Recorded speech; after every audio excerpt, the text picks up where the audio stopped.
नमस्कार, मेरा नाम मिलिंद सारंग है। सबसे पहले तो महाराष्ट्र कॉलेज के स्टूडेंट्स और स्टाफ सभी को मैं धन्यवाद देता हूँ कि आपने हमें सिलेक्ट किया आपका इस थियरी प्रैक्टिकल सेशन के लिए, प्रैक्टिकल के लिए। दूसरा ये है कि मैं थोड़ा-सा मेरा बैकग्राउंड भी बताना चाहता हूँ। मैं महाराष्ट्र के कोकण रीजन से बिलॉन्ग करता हूँ। तो कोकण गाँव होने की वजह से मेरा हम लोग का जो एंसेस्टर बिज़नेस है वो सब फ़िशिंग से रिलेटेड है, लेकिन वो सब एडिबल फ़िश में था। मैं भी कुछ टाइम एडिबल फ़िश में था, श्रिम्प फार्मिंग वगैरह हम लोग करते थे। मुंबई में तो हम लोग का अलग बिज़नेस चलते हैं, लेकिन पिछले 5-6 साल से मैं अनिल दादा के साथ में हूँ ऑर्नामेंटल फ़िशरीज़ में। एक्चुअली ये सब जो चीज़ें हैं, ऑर्नामेंटल फ़िशरीज़ हो गया या श्रिम्प फार्मिंग, ये सब आता है एक्वाकल्चर के अंडर, ठीक है। फ़िशरीज़ में 2 सेक्टर होता है, एक जो होता है वो वाइल्ड कॉट रहता है, जैसे हम समुंदर से या नदी से मच्छी पकड़ के खाते हैं, वो ज़्यादातर एडिबल के लिए यूज़ होता है। और दूसरा होता है उसी फ़िश का कल्चर करना। तो एक्वाकल्चर जब भी आता है तो उसमें जो मरीन फिशेस है यानी कि सॉल्ट वाटर, उसमें थोड़े से लिमिटेशंस है। श्रिम्प सबसे ज़्यादा है, वर्ल्ड में इंडिया नंबर 1 है श्रिम्प एक्सपोर्ट में। फिर उसके बाद में आता है सी बास हो गया, फिर अपना फ्रेश वाटर में तिलापिया है। मरीन में एक्वाकल्चर में बहुत कम फिशेस है जिनका सक्सेसफुली ब्रीडिंग हुआ है। तो सी बास के अलावा पोम्पेनो होता है, फिर अपना मोडूसा जिसको हम लोग बोलते हैं लोकल लैंग्वेज में, वो एक फ़िश होता है।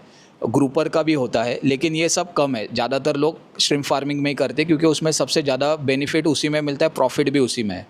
फ्रेश वाटर में तिलापिया के अलावा जो अलग अलग फिशेस होते हैं वो होता है रोहू, कटला, मृगल, साइप्रिनस, ये सब है। अभी उसमें भी वेरिएशंस लाए हैं, जो अच्छे अच्छे कंपनीज़ है उन्होंने उसमें भी हाइब्रिड करके जयवंती रोहू करके एक फ़िश की वैरायटी डेवलप की है, जो कि कम टाइम में ज़्यादा वेट भी गेन करती है। तो ये सब होता है एडिबल फ़िश में। अभी हम लोग आते हैं ऑर्नामेंटल फ़िश की तरफ। ऑर्नामेंटल फ़िश मतलब क्या? तो ऑर्नामेंटल का मतलब होता है गहना, ठीक है। तो गहने क्या होता है? गहने दिखने में सुंदर होते हैं, ठीक है। आप उसको खा नहीं सकते या उसके ऊपर ज़िंदा नहीं रह सकते, लेकिन वो दिखने में सुंदर है। तो उसी प्रकार से जो मच्छी को हम लोग खाते नहीं है लेकिन वो दिखने में सुंदर है, उसका शेप कुछ अलग है, उसका कलर कुछ अलग है, या उसका तैरने का तरीका कुछ अलग रहता है, इसके लिए उसको हम लोग ऑर्नामेंटल फ़िशरीज़ में इन्वॉल्व करते हैं। ऑर्नामेंटल फ़िश में अपने पास फ्रेश वाटर फ़िश भी होते हैं, मरीन वाटर फ़िश भी होते हैं। ये जो हमारा यहाँ का यूनिट है ये स्पेसिफ़िकली फ्रेश वाटर के लिए डेडिकेटेड है। अनिल दादा पिछले 30 साल से यहाँ पे ब्रीडिंग कर रहे हैं। पहले तो उनका उसके पहले से ही चालू है, लेकिन 30 साल से वो ऑफिशियली ब्रीडर है, ऑल ओवर इंडिया वर्ल्ड में फेमस है। कुछ वैरायटी उन्होंने खुद से भी डेवलप की है, उनकी वजह से हमको भी बहुत कुछ सीखने को मिलता है। आपके यहाँ आने से पहले बहुत सारे अलग अलग कॉलेजेस आके गए, विल्सन कॉलेज, कीर्ति कॉलेज, एमडी कॉलेज, ये सब के वजह से हम लोग को भी एक अपॉर्चुनिटी मिली है कि हम लोग कॉलेज स्टूडेंट्स तक अप्रोच हो सके। इसके पहले ये इंडस्ट्री में कभी ऐसा होता नहीं था। इसके पहले जो है ना, वो एक्वाकल्चर एक क्लोज डोर टेक्नोलॉजी होती थी। जब भी कोई अगर सीखना चाहता था तो कोई भी जो पुराने ब्रीडर्स थे वो अपना सीक्रेट कभी शेयर नहीं करते थे। कॉलेज की वजह से ये मुमकिन हुआ है कि हम लोग अपना जो नॉलेज है वो कॉलेज स्टूडेंट्स तक दे सकते हैं।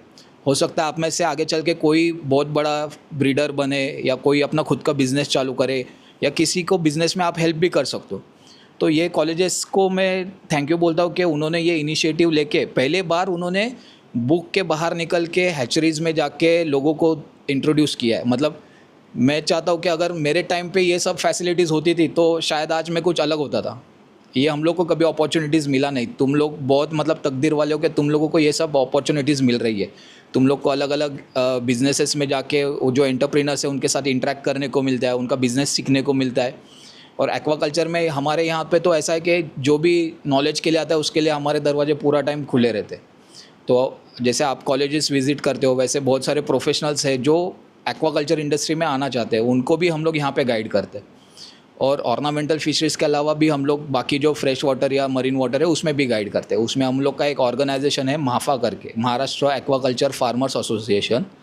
वो पूरे ऑल ओवर महाराष्ट्र में काम करता है और ये सिर्फ एक्वाकल्चर करने वाले फार्मर्स के लिए बना हुआ है।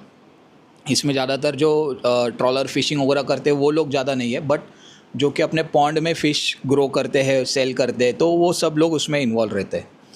ऑर्नामेंटल फिशरीज़ में मैंने जैसे बताया कि एक फ़्रेश वाटर का सेक्शन है और मरीन वाटर का है। यहाँ पे हम लोग ज़्यादातर फ्रेश वाटर में ही करते हैं और ऑर्नामेंटल में भी अलग अलग सेक्टर्स है। तो फ़िश का एक सेक्टर हो गया, फिर प्लांट्स जो लाइव प्लांट्स रहते हैं एक्वेरियम में लगाए जाते हैं उसका एक सेक्टर होता है। फ़िश टैंक से रिलेटेड एक्सेसरीज़ का एक सेक्टर रहता है। फ़िश फीड ये एक बहुत बड़ा और बहुत जल्दी इमर्जिंग मतलब बड़ा होने वाला सेक्टर आने वाला है आगे चल के, क्योंकि जैसे हम लोग इंसान हैं तो इंसानों में भी सबका डाइट अलग अलग रहता है। कोई वेजिटेरियन रहता है, कोई नॉन वेजिटेरियन रहता है, कोई वेगन रहता है, किसी को लैक्टोज टॉलरेंस का प्रॉब्लम रहता है। वैसे ही जितनी मछलियाँ हैं उतना हर एक मछली का डाइट अलग अलग रहता है।